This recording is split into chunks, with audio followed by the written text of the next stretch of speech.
गुन्हेगारांसोबत reel बनवणं एका police अधिकाऱ्याला चांगलंच महागात पडलंय। हे चांगलंच त्याच्या अंगलट आलेलं आहे। सामच्या बातमीनंतर हिंगोली पोलीस दलातील पोलीस उपनिरीक्षक पद्माकर खंदारे यांचं निलंबन करण्यात आलंय। पद्माकर खंदारे यांचे वाळू माफिया आणि गुंड प्रवृत्तीच्या तरुणांसोबत व्हिडिओ व्हायरल झाले होते। सामने बातमी दाखवताच याचे पडसाद विधान परिषदेत पडले। तातडीने कार्यवाही करा अशी मागणी सुद्धा भाजप आमदार परिणय फुके यांनी केली आणि त्यानंतर ही कारवाई करण्यात आली आहे।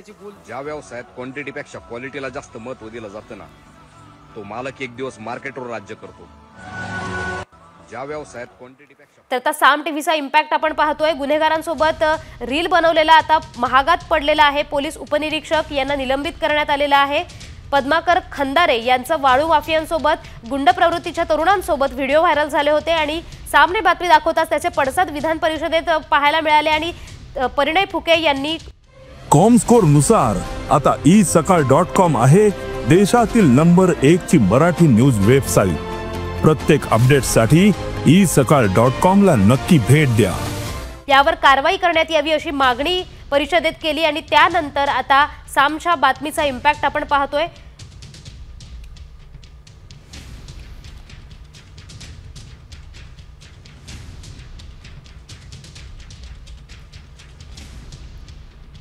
तर गुन्हेगारांसोबत रील बनवणं एका पोलीस अधिकाऱ्याच्या चांगलंच अंगलट आलेलं पाहायला मिळतंय। सामच्या बातमीनंतर हिंगोलीतील पोलीस दलातील पोलीस उपनिरीक्षक पद्माकर खंदारे यांचं निलंबन करण्यात आले। पद्माकर खंदारे यांनी वाळू माफियांसोबत आणि गुंड प्रवृत्तीच्या तरुणांसोबत व्हिडिओ काढले होते आणि ते व्हिडिओ व्हायरलही झाले होते।